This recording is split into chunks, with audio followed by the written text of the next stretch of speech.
Alright, so what is up, YouTube? I wanted to make a video today about the prospects of Oprah Winfrey becoming president of the United States. And I word it like that intentionally because if she were to run, especially in the Democratic primary, I think she would have a very good chance of becoming the nominee. And if she were to become the nominee, I think she'd have a great chance of beating Donald Trump. So if she runs, she'd be in a very favorable position to be the next president of the United States. And because of that, I think we need to have a balanced dialogue around what her running actually means and what her running actually represents. Because I'm seeing a lot of criticisms of her running that I don't think I think they're criticisms for the wrong reasons.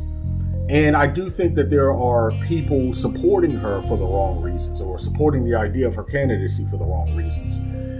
And so I hope in this video to break that down a little bit and to really kind of question some of the criticisms of her running for president.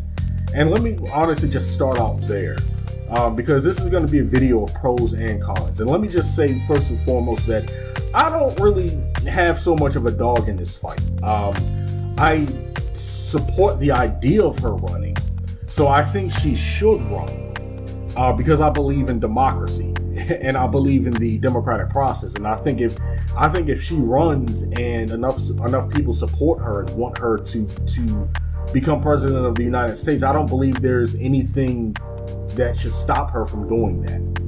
I think we start getting into realms of being slightly undemocratic when we start saying that certain groups of people shouldn't run for office. So that's a road that I don't want to go down. But I'm not really on board necessarily with her running for, well, not with her running, but I'm not really on board with her candidacy per se yet, until I get more information about where her positions are on certain issues. And I'm going to get into this a little bit when I start talking about the pros, but I think that she could be good on certain issues, but other issues I think she's probably going to be more of the same. But let me start out with the cons first. Now, a lot of people, first and foremost, I wrote an article on my blog, blackandintellectual.com, and the article was titled, "Yes, Oprah should run in 2020. Here are the pros and cons." And I'm going to link to that article in the description section of this video, beneath this video. But some of the cons obviously are some of the same criticisms that you've heard other people bring up. So the number one criticism is this notion of celebrity worship and celebrity leadership. And a lot of people have said, look at Donald Trump. Donald Trump is an example of why we need smarter people running, and why, the celebrity culture and celebrity worship has really gone overboard. And it's really kind of become maybe somewhat, I think dystopian is too strong of a word, but it's become a little, it's become reflective of American society, where I think American society in general, it puts too much faith in celebrities and puts too much emphasis on celebrities. And it's so much so that we're now looking to celebrities to actually lead us. Now, there's some truth to this, but to an extent, I don't necessarily agree with it either. Because I don't believe the problem with Donald Trump is that he's a celebrity. That's not the problem. The problem with Donald Trump is that he's a narcissist.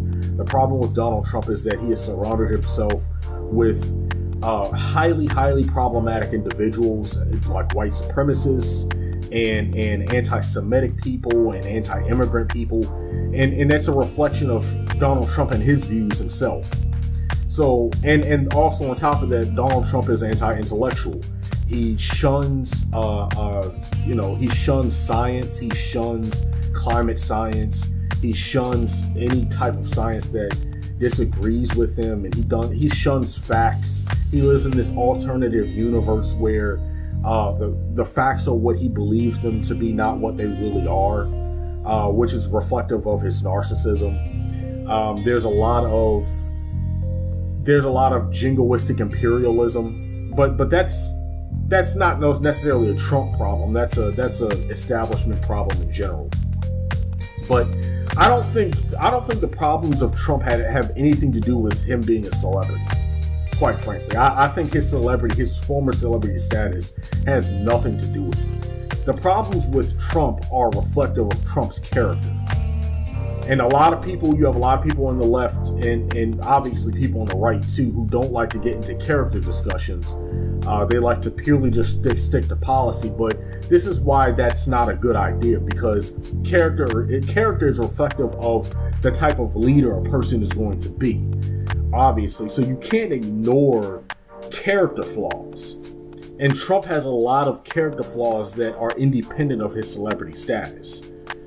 So I think people are blowing the celebrity thing out of proportion when it comes to Oprah, because essentially you have people who are trying to make the equivalence between Trump and Oprah, and I don't think there's an equivalency there.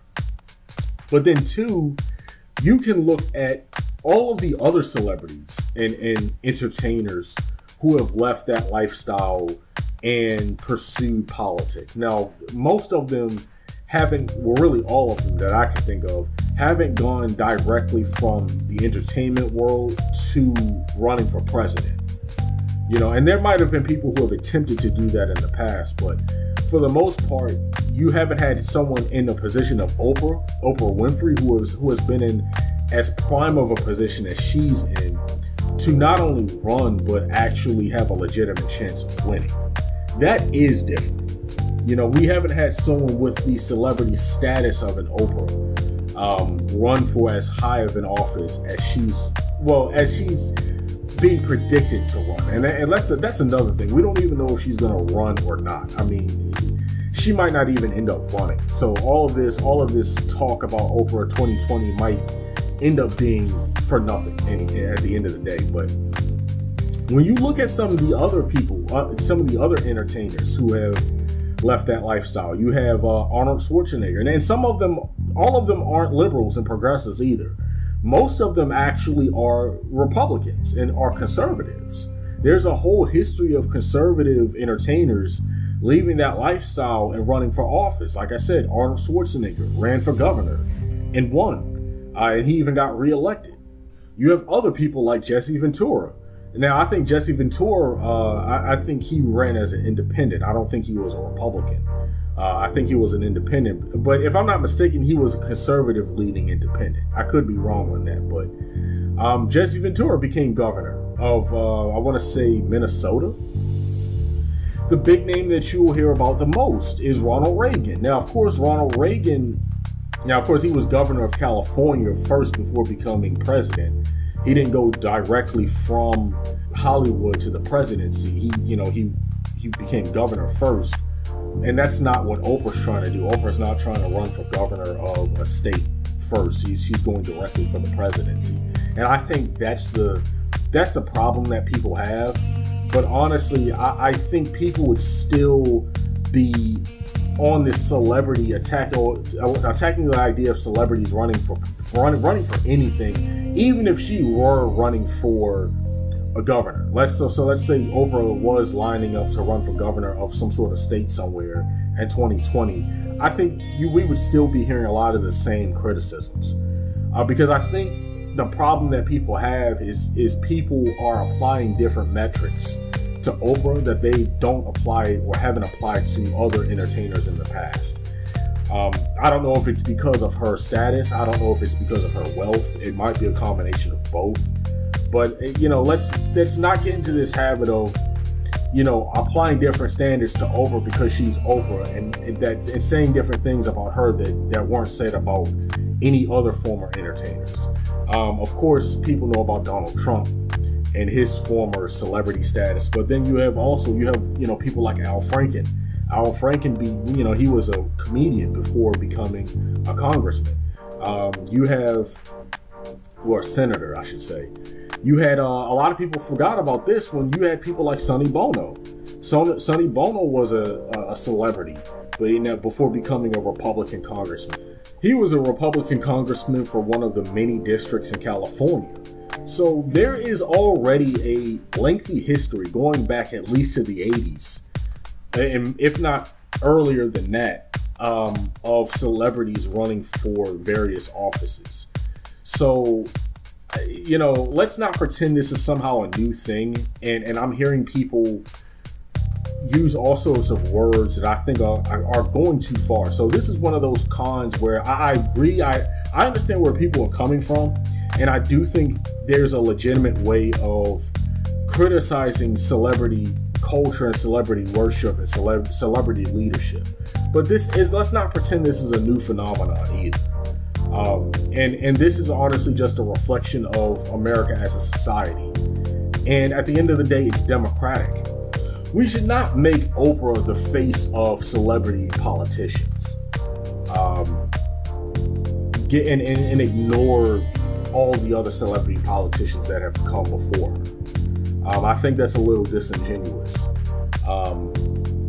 And there's even an article, a Newsweek article. Now, I don't know this guy's the author.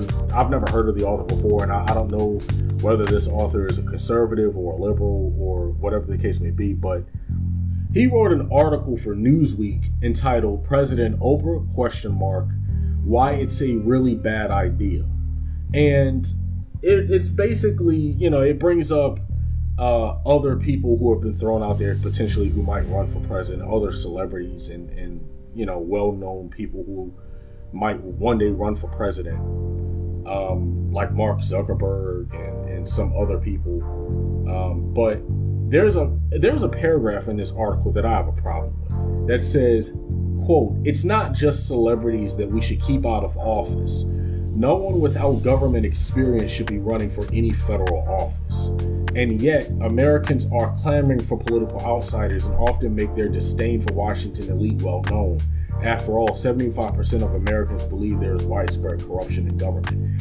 That is an argument in favor of political outsiders. And what this author is basically trying to say is, we should only allow essentially political Washington insiders run for office. And I completely disagree with that. And even the first sentence even says, "It's not just celebrities we should keep out of office. No one without government experience should be running for any federal office." That's completely undemocratic. And I don't agree with that.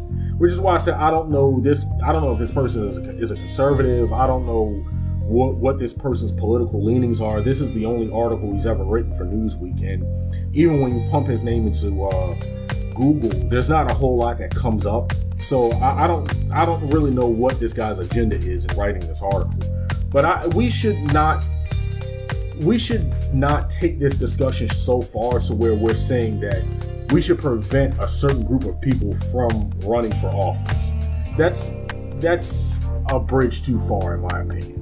I think it should be dependent on what the people want. If the people want Oprah, and if she wants to run, then so be it. Let the chips fall where they may. That's my, right or wrong, that's my opinion. Now, that's the democratic way of looking at things. I think, and I even said this in the article that I wrote, I think experience is a little overrated. I think you can have bad experience.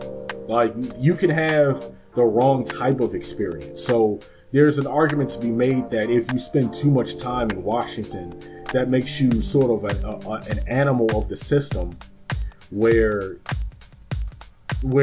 you don't have the type of experience that makes you a better leader. You have the type of experience that allows you to know how to manipulate sort of the public better.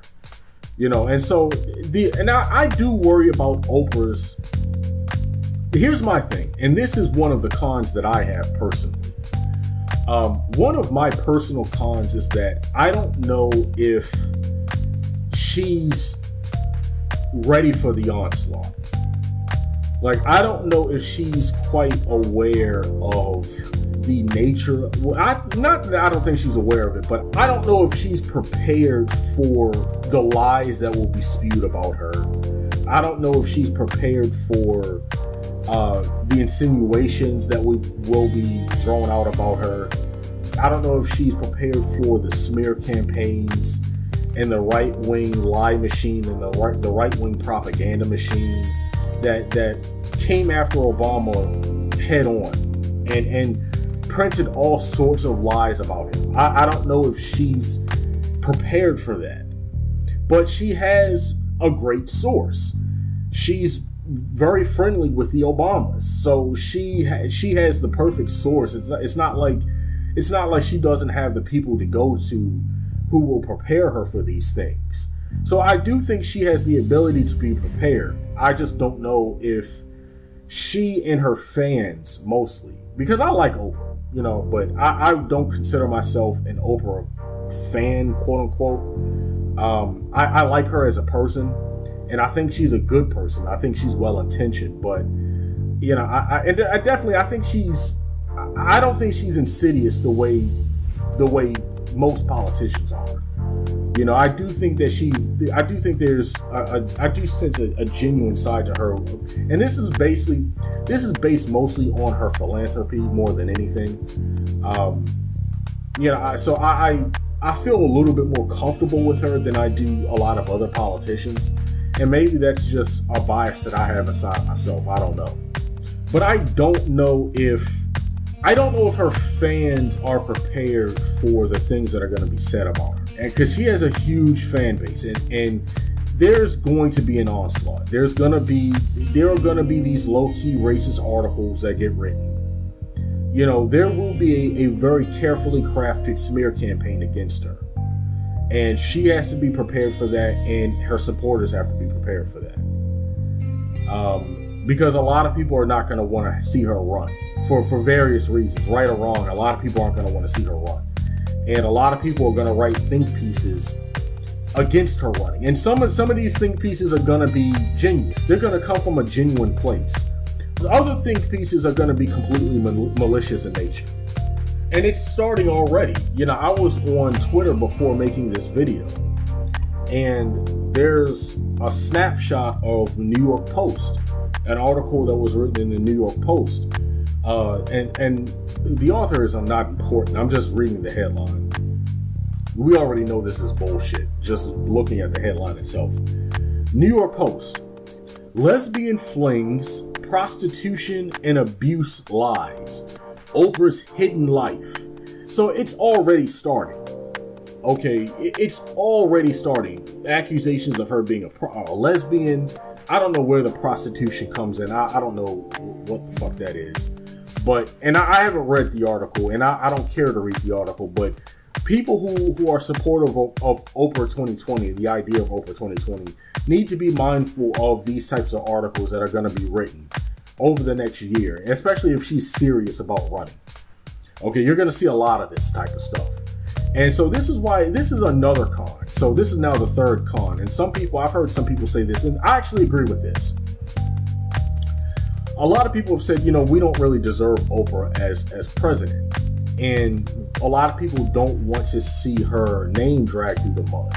A lot of people, think that she's better than the office, because the presidency is such a dirty job at times.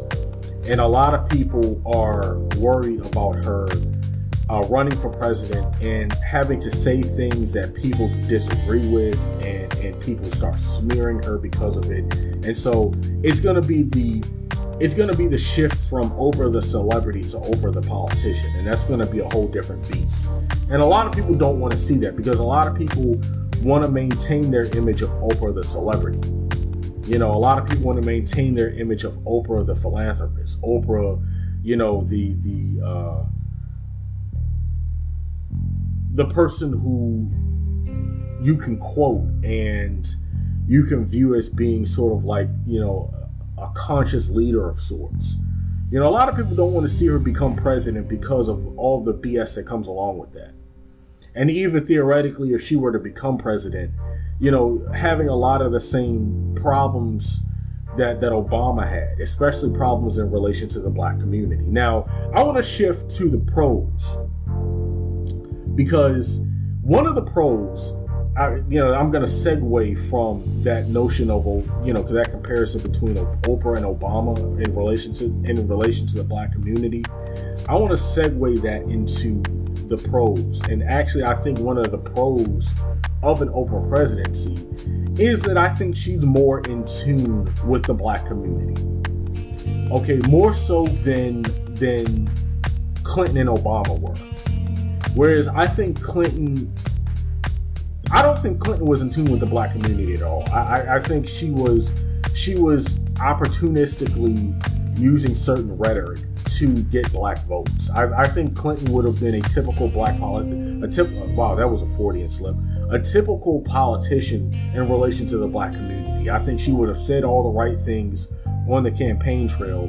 Then she would have gotten into office and completely forgotten the Black community even exists. Don't get me wrong. She would have had Black people in her cabinet. She would have had Black people in positions of power.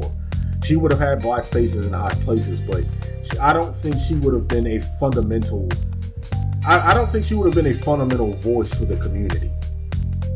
And even Obama, this has been a common knock that a lot of people have leveled at Obama, right or wrong. And it was his sort of icy relationship with the Black community and his distancing of himself from the Black community all throughout his presidency until Black people started burning shit down. Black people had to burn down Ferguson for Obama to start acknowledging state violence, and that's a problem. That's a problem, and a lot of people have seen that, and a lot of people have acknowledged the conflicts of interest between being a Black president and the Black community. Like there is a conflict of interest between how do you balance the very real needs that the Black community is required to have, like the things that the Black community needs that cannot be ignored, that most politicians in America want to ignore. How do you balance that with the office of the presidency and this sort of push for a lot of politicians to not acknowledge Black issues, which is clearly an issue that Obama dealt with his entire presidency, where you had a lot of voices saying, oh, well, Obama can't be the president of Black America. Ultimately, the ultimate scheme of things, that was a complete irrelevant notion because we still got Donald Trump as president. So Obama distancing himself from the Black community had no impact on who came after him. So this notion that Obama had to distance himself from the Black community because that would, upset white people. I mean, this is the idea that people inferred when they said things like that. When they said he can't be the president of the Black community, this is what they were essentially saying. If you read between the lines, they were basically saying he can't speak on Black issues because it'll upset white people. That's basically what the insinuation was behind that. And if we got Donald Trump anyway, what was the point of that? What was the point of ignoring the Black community for 8 years? And again, up until the very end, when he did start his last few years in office, he did start speaking up on different things in the Black community. But it took him way too long to get to that point. And it required too much from the Black community for him to actually start acknowledging our issues and our problems. And that's something we have to be honest about, and it's something we have to be frank about when it comes to Obama and his administration and his relationship with the Black community. Okay, and taking it back to Oprah, the impression I get, and this is based mostly on her philanthropy, this is based mostly on her quotes and some of the things she said in the past.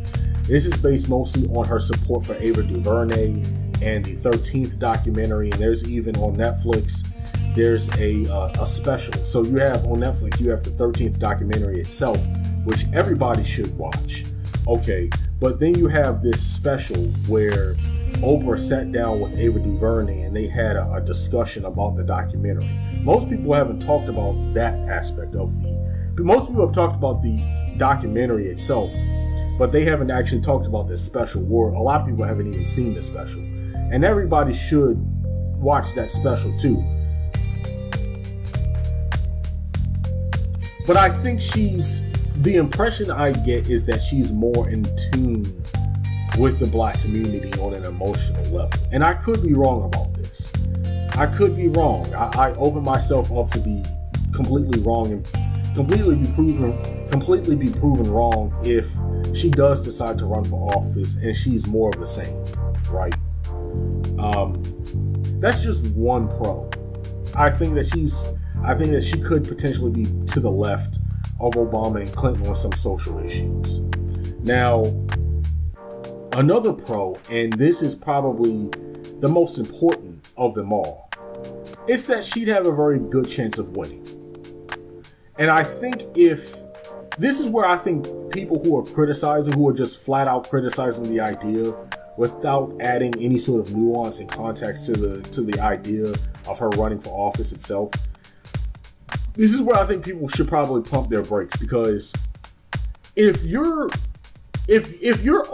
ultimate goal, okay, is to see Trump out of office in 2020, then you should want anybody and everybody to run who could have the best chance of getting him out of office.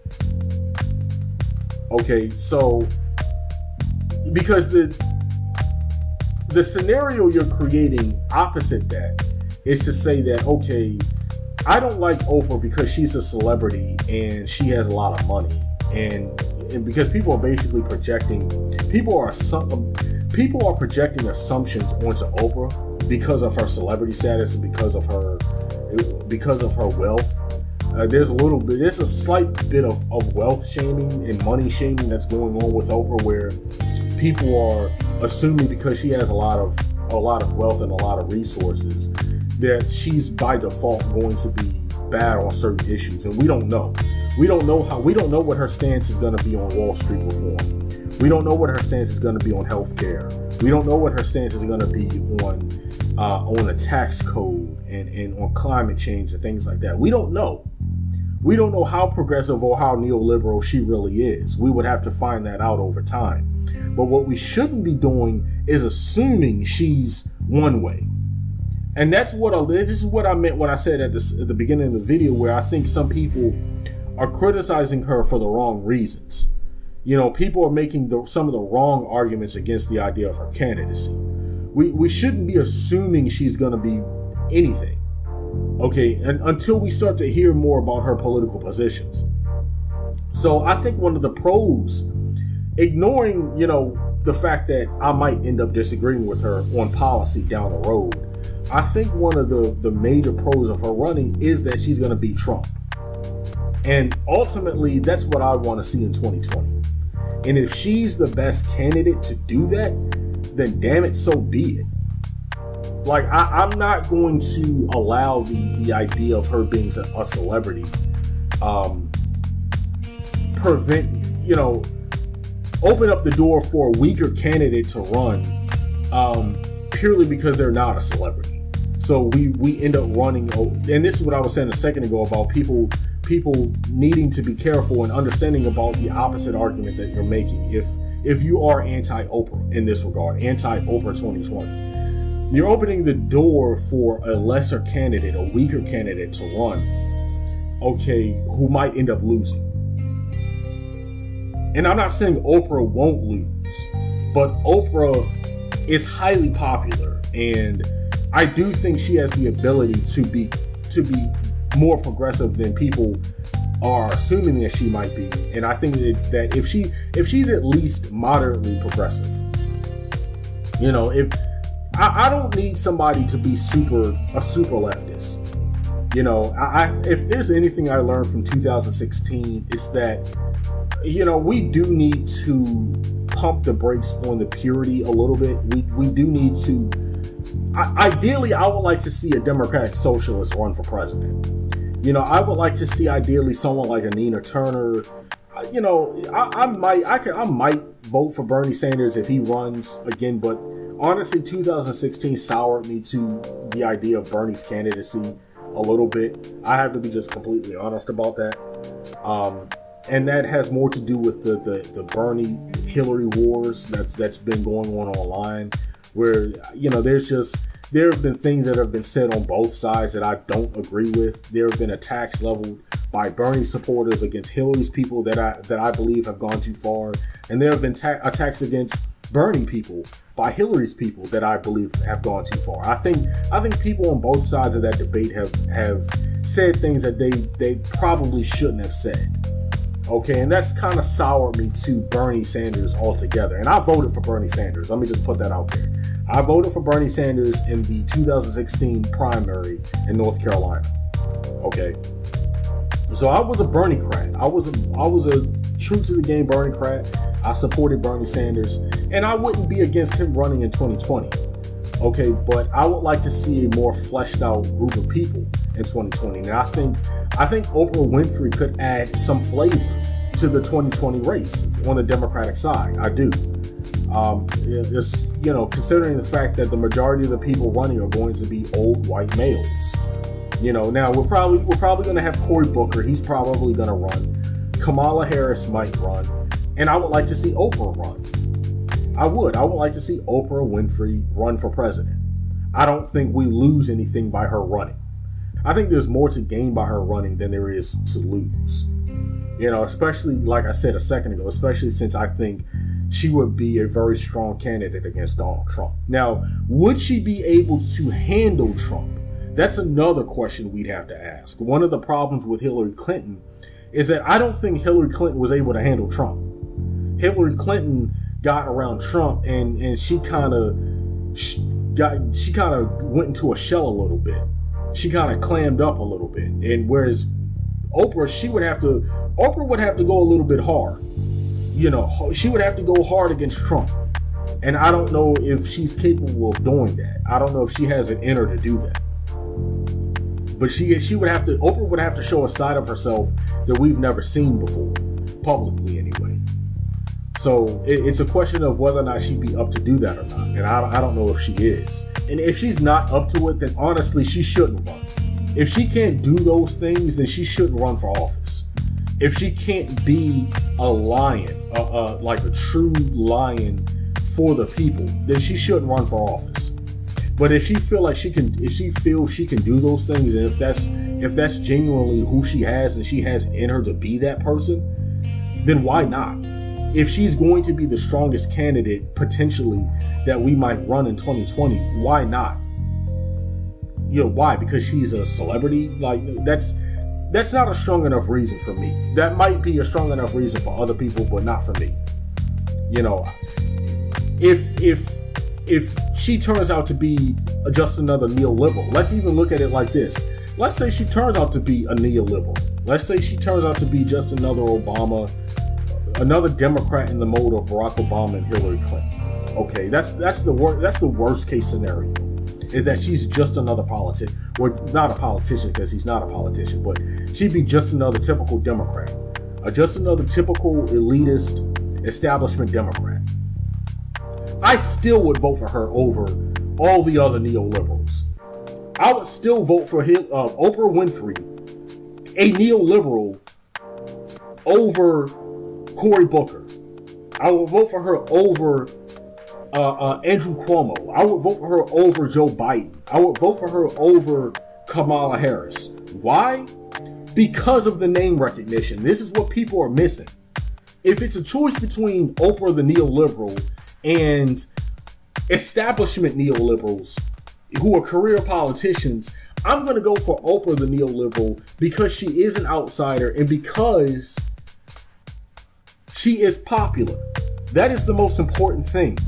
And it's the most important thing that people are missing. It's the point that people are missing here. It's the part of the equation that's going over most people's heads. In 2020, we don't just need a good progressive. We don't need a neoliberal. That's what we don't need. I'm simply saying worst case scenario if she is a neoliberal. We don't need a neoliberal though in 2020. We need somebody who's going to be right on the issues. We need a good progressive. We need a strong progressive in 2020. But if she's at least a decent progressive, okay, and if she surrounds herself with, decent people, like we can't assume she's not going to surround herself with all progressives. That's not going to happen.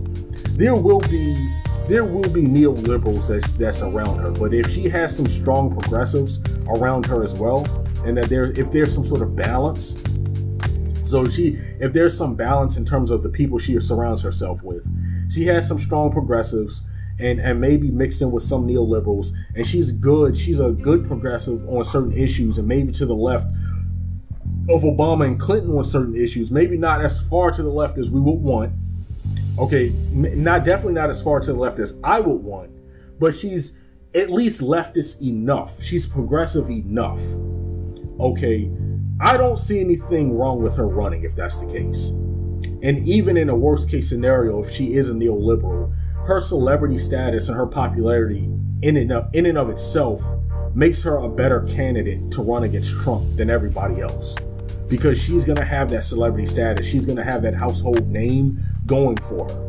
So this is why people need to kind of take the emotion out of it and like get rid of the sort of knee-jerk reaction that some people have had to Oprah running for office. Because there has been like a little bit of a knee-jerk reaction that some people have had. I've even seen some videos from people on the left going so far, like Jimmy Dore, like going so far as to making a video saying Oprah Winfrey would be a horrible president. What? Based on what? We barely know her politics.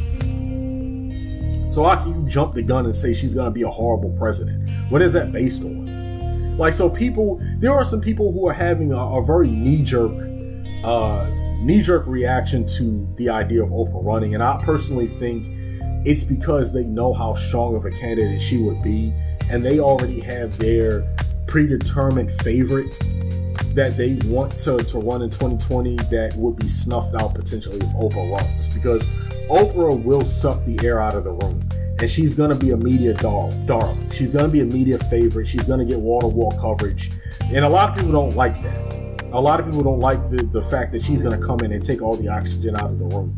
But again, that's democracy. We can't get to this point where we're now picking and choosing when we want to be democratic. And we can't get to the point where we're saying, okay, well, she shouldn't run, and we should advocate that celebrities should never run for office because they're celebrities. I'm not co-signing that. Okay, and I think ultimately, and this is how I'm going to end this video, ultimately, I want to see Trump lose in 2020. Point blank, period. Trump needs to lose. And if that means he loses because of another celebrity, a better celebrity, then so be it. That's how I look at it. I don't want to sacrifice another 4 years of dreadful white supremacist policies because I was on this highbrow thing where, you know, I wanted to over-intellectualize the discussion and, you know, and run someone weaker than Oprah because I viewed them as being better because they're not a rich celebrity. So we ended up running someone who would be weaker than that. Again, we know nothing. We know very little about her politics.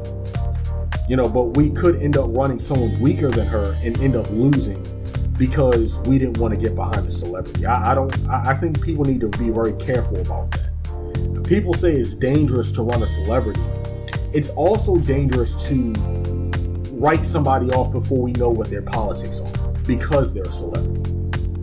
You know, because she could theoretically end up being a little bit more progressive than people are assuming.